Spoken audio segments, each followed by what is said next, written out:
Dalam rangka memperingati Hari Kesehatan Nasional atau HKN ke-58 tahun 2022 dengan mengusung tema Bangkit Indonesiaku, Sehat Negeriku, Dinas Kesehatan Provinsi Jambi menggelar upacara bersama Dinas Kesehatan Kabupaten Kota serta mendengar arahan dari Kementerian Kesehatan RI bertempat di halaman kantor Dinas Kesehatan Provinsi Jambi, Senin 14 November 2022. Turut sebagai inspektur upacara Gubernur Jambi Al-Haris dan juga dihadiri oleh Kepala Dinas Kesehatan Provinsi Jambi, Dr. Ferry Kusnadi, Forkopimda serta berbagai mahasiswa-mahasiswi dari berbagai kampus kesehatan di Provinsi Jambi. Peringatan Hari Kesehatan Nasional ke-58 mengangkat tema Bangkit Indonesiaku, Sehat Negeriku, dipilih untuk menggambarkan bangkitnya semangat dan optimisme seluruh lapisan masyarakat Indonesia yang secara bersama, bahu-membahu dan bergotong royong dalam menghadapi situasi pandemi COVID-19. Sehingga masyarakat Indonesia dapat kembali beraktivitas dan produktif sehingga Indonesia kembali sehat dan kembali tumbuh. Berbagai upaya kesehatan terus dilakukan dalam bentuk preventif, deteksi, dan responsif, dengan harapan jumlah kasus menurun dan kesembuhan meningkat serta kematian dapat dicegah. Momentum pandemi juga dimanfaatkan pemerintah untuk terus berbenah, melakukan perubahan pada sistem kesehatan di tanah air. Kemenkes saat ini tengah melakukan transformasi sistem kesehatan yang berfokus pada 6 bidang untuk mewujudkan masyarakat yang sehat, mandiri, produktif, dan berkeadilan sekaligus bentuk kesiapan pemerintah dalam menghadapi masalah kesehatan di masa yang akan datang.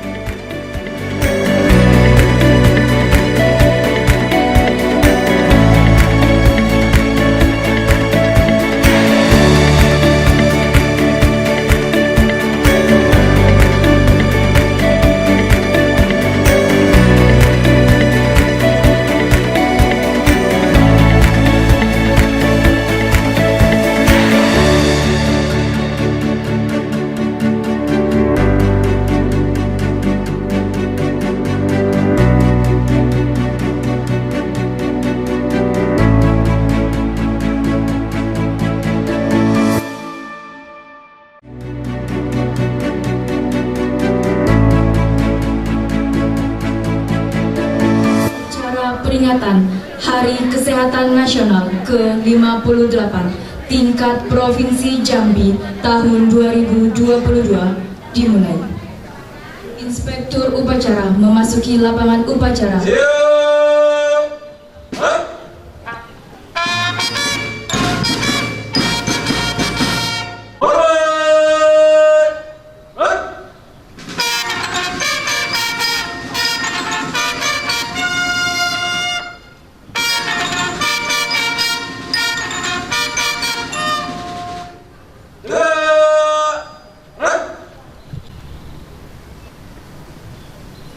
Lapor upacara peringatan Hari Kesehatan Nasional ke-58 Provinsi Jambi tahun 2002. Siap? Laksanakan.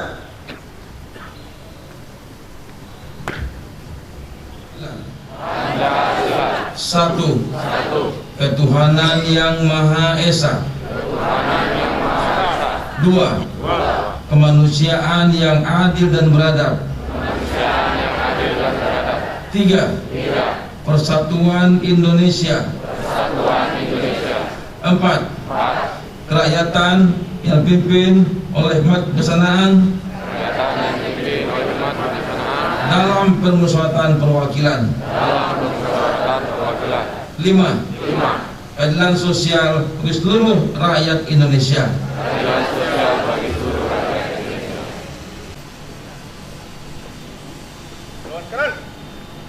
Pengucapan pembukaan Undang-Undang Dasar Negara Republik Indonesia tahun 1945 dan Pancaprakseka Korps Pegawai Republik Indonesia siap dilaksanakan. Undang-Undang Dasar Negara Republik Indonesia tahun 1945 pembukaan bahwa sesungguhnya kemerdekaan itu ialah hak segala bangsa, dan oleh sebab itu maka penjajahan di atas dunia harus dihapuskan. karena tidak sesuai dengan pri kemanusiaan dan pri keadilan. Dan perjuangan pergerakan kemerdekaan Indonesia telah sampailah pada saat yang berbahagia dengan selamat sentosa mengantarkan rakyat Indonesia ke depan pintu gerbang kemerdekaan negara Indonesia yang merdeka, bersatu, berdaulat, adil dan makmur. Atas berkat rahmat Allah yang Maha Kuasa dan dengan didorongkan oleh keinginan luhur supaya berkehidupan kebangsaan yang bebas, maka rakyat Indonesia menyatakan dengan ini kemerdekaannya. Kemudian daripada itu, untuk membentuk suatu pemerintah negara Indonesia yang terbentuk dalam suatu susunan negara Indonesia. Kemudian daripada itu, untuk membentuk suatu pemerintah negara Indonesia yang melindungi segenap bangsa Indonesia dan seluruh tumpah darah Indonesia, dan untuk memajukan kesejahteraan umum, mencerdaskan kehidupan bangsa, dan ikut melaksanakan ketertiban dunia yang berdasar kemerdekaan, perdamaian abadi, dan keadilan sosial, maka disusunlah kemerdekaan bangsa Indonesia itu dalam suatu undang-undang dasar negara Indonesia yang terbentuk dalam suatu susunan negara Republik Indonesia yang berkedaulatan rakyat dengan berdasar kepada ketuhanan yang Maha Esa, kemanusiaan yang adil dan beradab, persatuan Indonesia, dan kerakyatan yang dipimpin oleh hikmat kebijaksanaan dalam permusyawaratan perwakilan, serta dengan mewujudkan suatu keadilan sosial bagi seluruh rakyat Indonesia. Panja Prasetya Pegawai Republik Indonesia. Kami anggota Pegawai Republik Indonesia adalah insan yang beriman dan bertakwa kepada Tuhan Yang Maha Esa. Berjanji, 1. Setia dan taat kepada negara kesatuan dan pemerintah Republik Indonesia yang berdasarkan Pancasila dan Undang-Undang Dasar 1945.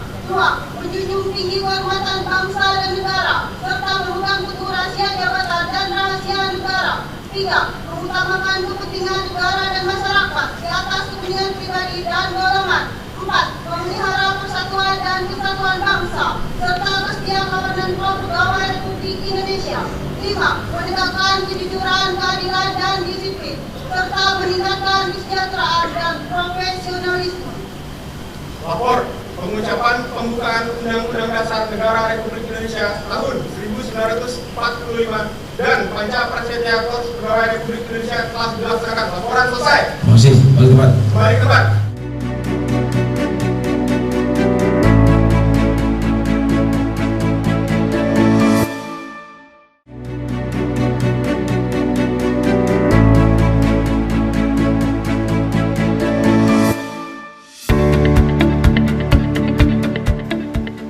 Capaian penurunan kasus COVID-19 harus disikapi dengan bijak.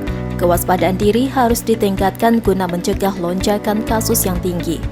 Sebab potensi peningkatan lonjakan kasus COVID-19 atau gelombang baru COVID-19 dapat terjadi bukan hanya dari virus COVID-19 yang bermutasi, melainkan faktor-faktor lain yang dapat menstimulasi persebaran penyakit perilaku masyarakat, lingkungan, pelayanan kesehatan, dan cakupan vaksinasi COVID-19. Termasuk potensi lonjakan kasus pada hari-hari besar. Dalam sambutannya, Gubernur Jambi Dr. Haji Al-Haris SOS MH menyampaikan HKN ke-58 mengangkat tema Bangkit Indonesiaku Sehat Negeriku ini dipilih untuk menggambarkan bangkitnya semangat dan optimisme seluruh lapisan masyarakat Indonesia yang secara bersama, bahu-membahu dan bergotong royong dalam menghadapi situasi kesehatan di masa pandemi COVID-19. Sehingga masyarakat Indonesia dapat kembali beraktivitas dan produktif agar Indonesia kembali bangkit dan kembali sehat. Assalamualaikum warahmatullahi wabarakatuh. Salam sejahtera bagi kita semua. Shalom, Om Swastiastu, Namo Buddhaya, salam kebajikan, Rahayu. Yang saya hormati unsur Forkopimda Provinsi Jambi, perangkat daerah dan peserta upacara yang kami banggakan.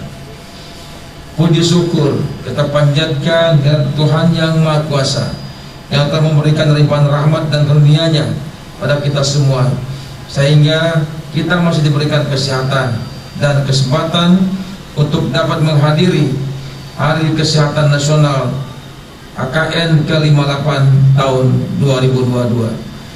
Hadirin serta upacara yang saya hormati, AKN ke-58 tahun 2022 mengangkat tema Bangkit Indonesiaku, Sehat Negeriku. Tema ini dipilih untuk menggambarkan bangkitnya semangat dan optimisme seluruh lapisan masyarakat Indonesia yang secara bersama bahu-membahu dan bergotong royong dalam menghadapi situasi kesehatan di masa pandemi COVID-19, sehingga masyarakat Indonesia dapat kembali beraktivitas dan produktif agar Indonesia kembali bangkit dan kembali sehat. Tantangan yang kita hadapi sangat berat. Semua negara di seluruh dunia sedang menghadapi ujian krisis kesehatan akibat pandemi COVID-19. Belum sepenuhnya pulih. Namun di tengah-tengah tantangan yang berat, kita patut bersyukur Indonesia termasuk negara yang mampu menghadapi krisis global ini. Indonesia termasuk negara yang berhasil mengendalikan pandemi ini, termasuk 5 besar negara dengan vaksinasi terbanyak di dunia. Dengan total 442 juta dosis vaksin telah disuntikan sampai dengan Oktober 2022. Meskipun begitu, kita tidak boleh lengah. Sejak Oktober kita telah mendeteksi adanya kenaikan kembali COVID-19. Data kematian menunjukkan 4 dari 5 pasien meninggal belum divaksinasi booster. Proporsi pasien yang meninggal akibat COVID ini 3 kali lebih banyak pada kelompok lansia dibandingkan dengan yang bukan lansia. Oleh karena itu, mari terus ingatkan masyarakat untuk melengkapi vaksinasi COVID-19 dengan booster. Dalam menghadapi pandemi COVID-19 yang melanda seluruh dunia, bangsa Indonesia telah membuktikan dirinya sebagai bangsa yang tangguh. Masyarakat dusun dan kampung saling melindungi dan saling berbagi. Ulama, tokoh agama, dan tokoh adat aktif mendampingi masyarakat. Organisasi sosial keagamaan bergerak cepat membantu masyarakat. Tenaga kesehatan, TNI Polri, dan jajaran birokrasi saling bersinergi. Lembaga-lembaga negara juga mendukung pemerintah dalam menghadapi ketidakpastian ini. Karakter bangsa Indonesia sebagai pejuang saling peduli, menggotong royong merupakan modal utama kita bisa segera mengatasi pandemi ini. Hadirin serta upacara yang sekalian yang akan banggakan, meski dihadapkan pada prioritas penanganan COVID-19, pada saat yang sama pemerintah juga terus melakukan upaya penanganan masalah kesehatan lainnya yang merupakan program prioritas nasional, seperti penurunan angka kematian ibu (AKI) dan angka kematian bayi (AKB), menurunkan angka stunting pada balita, memperbaiki pengelolaan jaminan kesehatan nasional, serta meningkatkan kemandirian penggunaan produk farmasi dan alat kesehatan dalam negeri. Pandemi juga menjadi momentum bagi pemerintah untuk terus berbenah, melakukan transformasi pada sistem kesehatan di tanah air. Kemenkes saat ini sedang melakukan transformasi sistem kesehatan yang berfokus pada 6 pilar untuk mewujudkan masyarakat yang sehat, mandiri, produktif, dan berkeadilan, sekaligus sebagai bentuk kesiapan pemerintah dalam menghadapi masalah kesehatan di masa yang akan datang. Adapun 6 pilar transformasi kesehatan adalah transformasi layanan primer, transformasi layanan rujukan, transformasi sistem ketahanan kesehatan, transformasi sistem pembiayaan kesehatan, transformasi SDM kesehatan, dan transformasi teknologi kesehatan. Pada pilar 1, Kemenkes terus berupaya mengintegrasikan dan merevitalisasikan layanan kesehatan primer, termasuk standar jaringan, standar layanan, serta digitalisasi sistem pelaporan, integrasi pelayanan kesehatan akan terlihat mulai dari pelayanan di puskesmas hingga tingkat desa, serta akan melibatkan fasilitas pelayanan kesehatan swasta. Transformasi pelayanan kesehatan Metro harus mendapat perhatian khusus serta investasi kesehatan yang besar dengan fokus pada upaya promotif dan preventif. Salah satu prioritasnya yaitu melalui penguatan 1,5 juta kader dan 300.000 posyandu yang menjadi ujung tombak pemberian layanan kesehatan. Di sisi lain, kita perlu terus membangun gerakan-gerakan masyarakat untuk mendorong perubahan perilaku masyarakat, dukungan dan peran serta pemerintah, daerah, serta seluruh elemen masyarakat dibutuhkan untuk mewujudkan layanan kesehatan dasar yang mudah diakses oleh seluruh masyarakat. Pilar kedua, transformasi layanan rujukan, bertujuan untuk mendekatkan akses layanan kesehatan pada masyarakat. Kementerian Kesehatan mengembangkan jejaring layanan rujukan untuk penanganan penyakit katastropik yang menjadi penyebab kematian tinggi dan beban pembiayaan besar, antara lain stroke, kanker, jantung, ginjal, serta kesehatan ibu dan anak. Pada pilar ini kita memperkuat sisi supply melalui peningkatan kapasitas infrastruktur dan kompetensi SDM dalam menyediakan layanan kesehatan sehingga layanan rujukan tersedia dan dapat diakses di 34 provinsi dan 5 kabupaten kota di Indonesia. Pilar ketiga, transformasi ke sistem kesehatan, percepatan ketahanan farmasi dan alat kesehatan terus dilakukan agar produk obat, vaksin dan alat kesehatan dapat diproduksi dari hulu ke hilir dan dimanfaatkan di dalam negeri. Saat ini Kementerian Kesehatan berkomitmen 17,52 triliun rupiah untuk belanja produk dalam negeri dan telah melakukan realisasi sejumlah 9,1 triliun dari nilai komitmen. Di samping kesediaan produk farmasi dan alat kesehatan, pemerintah juga mendorong kesiapsiagaan menghadapi krisis kesehatan melalui tenaga cadangan kesehatan serta partisipasi tenaga kesehatan dan non kesehatan sewaktu-waktu dapat diaktifkan ketika terjadi krisis. Akan tetapi dilakukan pendataan tenaga cadangan dan pelatihan untuk dapat melengkapi keterampilan yang diperlukan. Terkait pilar keempat, Kemenkes melakukan transformasi pembiayaan kesehatan untuk memastikan pembiayaan yang cukup, adil, efektif, dan efisien. Pertama, mempercepat produksi nasional untuk kebijakan pembiayaan kesehatan yang lebih berbasis bukti. Kedua, menjaga kualitas layanan jaminan kesehatan nasional melalui review tahunan tarif JKN. Ketiga, kendali mutu dan biaya yang berbasis bukti untuk pelayanan kesehatan yang lebih efektif dan efisien melalui peningkatan penerapan penilaian teknologi kesehatan. Kemudian juga keempat, memperkuat sinergi pembiayaan kesehatan antara pemerintah pusat, daerah, swasta, dan organisasi lainnya. Pilar kelima, SDM. SDM kesehatan bertransformasi dalam peningkatan jumlah pemerataan serta peningkatan kualitas tenaga kesehatan untuk memberikan pelayanan berkualitas hingga pelosok.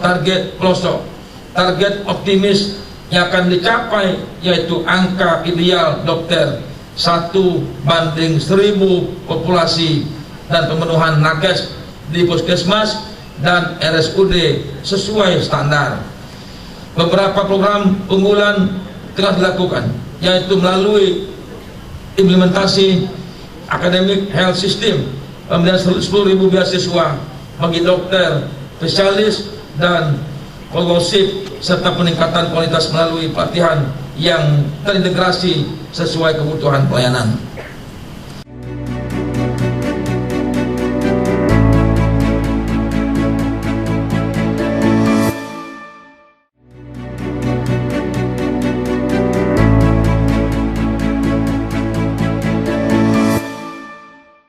Pilar keenam, teknologi kesehatan Indonesia terus bertransformasi menuju sistem kesehatan yang tangguh dan terintegrasi. Salah satunya dengan integrasi data rekam medis pasien di Pasienkes ke dalam satu platform Indonesia Health Service yang diberikan nama Satu Sehat. Selain itu juga dilakukan inovasi bioteknologi, yakni biomedical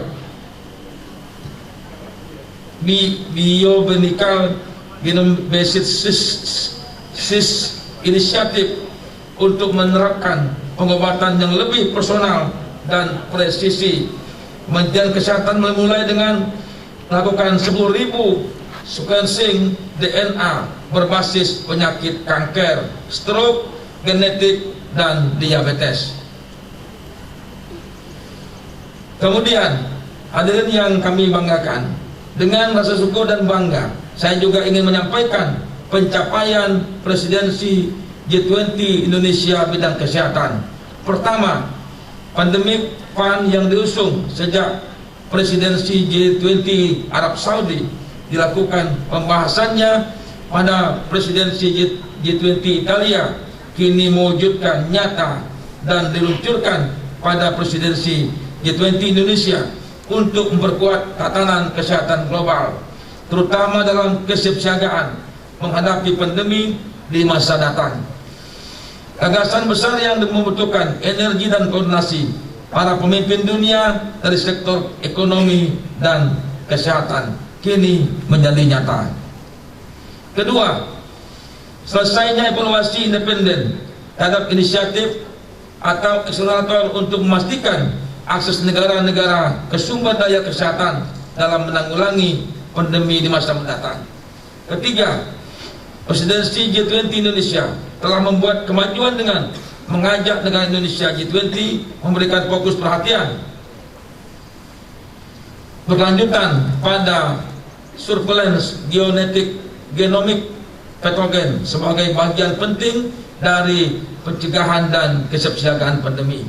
Keempat, presidensi G20 Indonesia juga berhasil mengharmonisasi sertifikasi kesehatan pada perjalanan internasional, membangun interoperabilitas sistem antar negara. Kelima, pada presidensi G20 Indonesia ini, negara-negara anggota G20 juga berhasil mencapai kesepakatan agar analisis kesenjangan dan pemetaan jaringan penelitian dan manufaktur vaksin, alat diagnosis dan terapeutik dilaksanakan serta akan dilakukan pada presidensi G20 dia.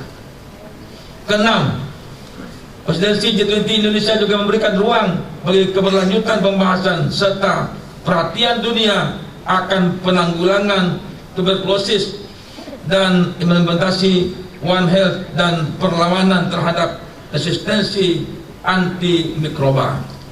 Hadirin yang kami hormati sekalian,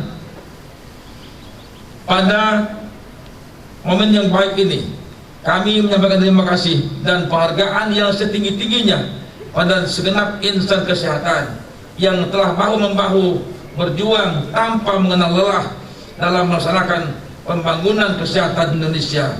Perjuangan kita masih panjang. Saya berharap semua insan kesehatan agar satu, terus mendorong terbangunnya gerakan masyarakat hidup bersih dan sehat, diantaranya melalui konsumsi makanan bergizi. Dua, terus mendorong masyarakat untuk memeriksakan kesehatannya secara rutin, baik pemeriksaan ibu hamil, pemantauan tumbuh kembang balita, imunisasi, pemeriksaan penyakit-penyakit sesuai siklus hidup, dan terus mengembangkan diri dan organisasi dalam kompetensi dan memberikan pelayanan kesehatan terbaik kepada masyarakat. Semoga Tuhan Yang Maha Esa senantiasa memberikan perlindungan dan upaya kita dalam mewujudkan bangsa Indonesia yang sehat sejahtera. Selamat Hari Kesehatan Nasional. Bangkit Indonesiaku, sehat negeriku. Terima kasih. Selamat pagi. Wassalamualaikum warahmatullahi wabarakatuh. Om Santi Santi Santi Om. Namo Buddhaya. Menteri Kesehatan Republik Indonesia tertanda Budi G. Sadikin. Terima kasih. Sebelumnya saya tutup ingin sampaikan bahwa akhir-akhir ini pandemi di Indonesia mulai meningkat, utamanya di DKI Jakarta sudah mulai meningkat.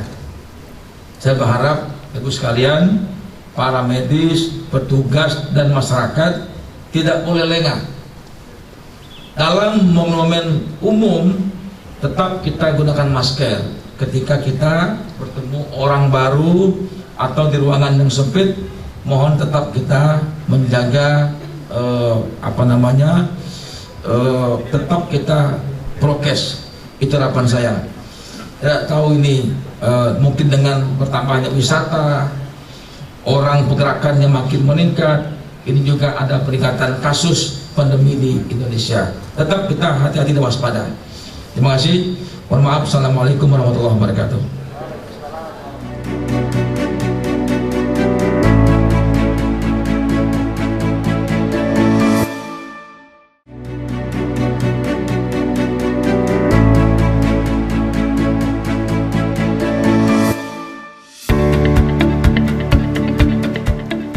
Beberapa penghargaan juga diberikan Dinkes Provinsi Jambi, seperti penetapan penerima penghargaan terbaik program HIV di Provinsi Jambi tahun 2022 dengan kategori layanan dengan pelaporan terbaik untuk pelayanan PDP di tingkat Kabupaten Kota Provinsi Jambi, yaitu Puskesmas Simpang Kawat Kota Jambi, RSUD Kolonel Abun Jani Kabupaten Merangin, RSUD Haji Abdul Majid Batu Kabupaten Batanghari.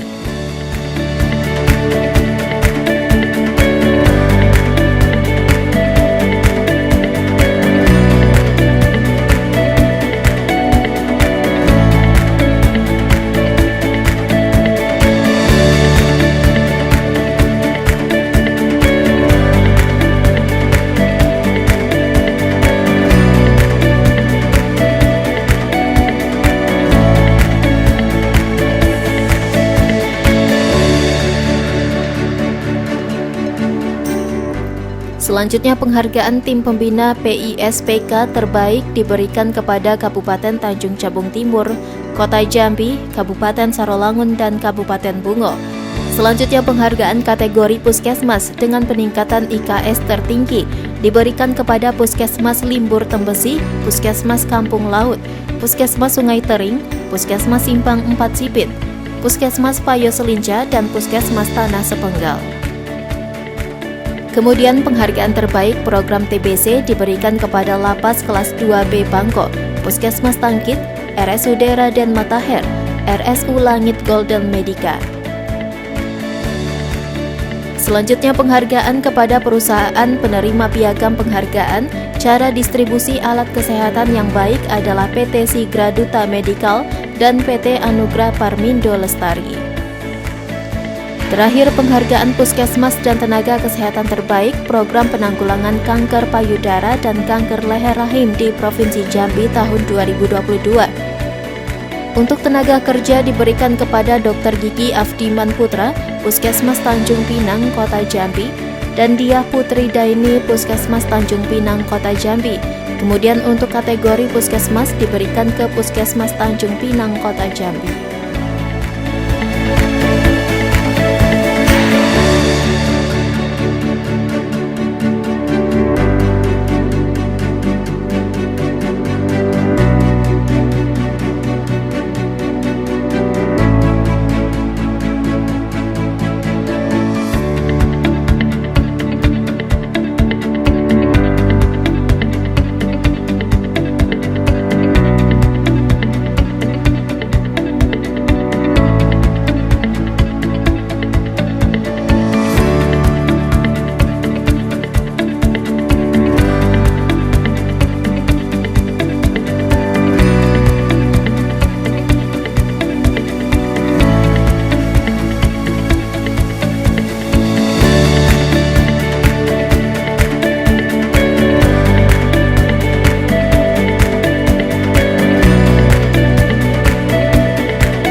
tentu banyak sekali hal-hal yang kita lakukan bidang kesehatan. Utamanya pemerintah dengan segala kemampuannya tentu ingin mengangkat derajat kesehatan Indonesia. Yang kedua, tentu kita masih dalam suasana pandemi masih. Di tempat lain di Jakarta itu pandemi kita meningkat. Nah, kita tetap waspada dan tidak boleh terlalu merasa sudah aman, ya. Jangan merasa bahwa kondisi kesehatan masyarakat kita, utamanya dalam hal pandemi ini, ya, kita merasa sudah aman dan selesai. Yang jelas populasinya masih ada terus, ya, ada kasusnya. Nah, ini tidak boleh kita abaikan karena ini penyakit yang menular dengan cepat. Tetap kita berharap masyarakat waspada dan petugas medis juga tetap siap selalu. Yang kedua, yang ketiga, kita juga dihadapkan oleh isu-isu lainnya seperti isu-isu ginjal bagi anak dan sebagainya.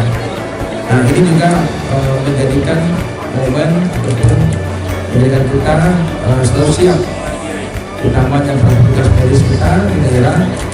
Karena itu kami di daerah juga menyiapkan dengan baik dari mulai sarana kita ini, ya, dari mulai sarana kesehatan yang kita miliki, rumah sakit kita dan sebagainya, juga objek lain yang kita anggap juga penting seperti puskesmas di kabupaten kota, posyandu dan sebagainya.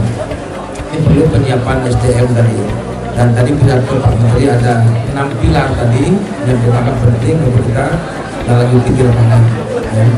Nah, saya kira hal-hal yang menjadi intervensi yang Pak Menteri sampaikan tadi itu sudah menjadi tugas kita di lapangan untuk melanjutkannya. Bahwa itu PR kita yang harus kita lakukan, dan insan kesehatan yang menyebar di Jambi ini, yang ada juga di pos-pos pedesaan, puskesmas, puskesmas dan sebagainya, sampai kepada tingkat rumah sakit yang ada di Jambi dan juga di Kabupaten Jambi. Ini penting saya kira. Saya berharap semua sistem ini bergerak semuanya. Pemerintah harus siap dan memastikan bahwa masyarakat harus aman dan nyaman untuk menerima dana bidang kesehatan. Oh ya, acara ini kan kita kan Hari Kesehatan Nasional ini kan kita laksanakan di seluruh Indonesia, ya. Dan temanya memang Bangkit Indonesia itu Sehat Negeriku, itu dari Kementerian Kesehatan. Tadi juga sudah dibacakan sambutan dari Pak Menteri oleh Pak Gubernur bahwa ada 6 transformasi kesehatan kita, di 6 transformasi pilar kesehatan di Indonesia. Nah, itu yang tadi baca Pak Gubernur, yang pertama kali transformasi layanan primer, transformasi layanan rujukan, yang ketiga transformasi getaran kesehatan, dapat kami informasikan kembali kepada pemenang lomba-lomba hiburan dalam rangka HKM ke-58 agar dapat menerima penghargaan masa kesehatan. Yang keenam, transformasi teknologi kesehatan. Mungkin itu. Pak Kadis, untuk pandemi sendiri kayak mana Pak di Jalan Nataru ini Pak? Oh, memang pandemi kan kemarin kalau kita di Jambi sampai sekarang juga masih landai, tetapi memang ada peningkatan di Jakarta. Biasanya antara peningkatan di Jakarta dengan peningkatan di Provinsi Jambi itu ada 20 hari atau 15 hari. Jadi mungkin nanti kita di awal-awal Desember karena peningkatan kita sudah dari kata Pak Gubernur tadi ada kita harus protokol kesehatan tetap kita Dasar kita memprediksi di awal Desember ada peningkatan itu apa Pak? Ada penyebabnya apa Pak? Ya, karena memang mobilisasi orang kan tidak bisa dicegah, dan dengan mobilisasi tentu juga kemungkinan kita tertular juga meningkat. Orang masuk ke kita. Kalau misalnya kita yang di Jambi saja ya tentu sudah lebih paham untuk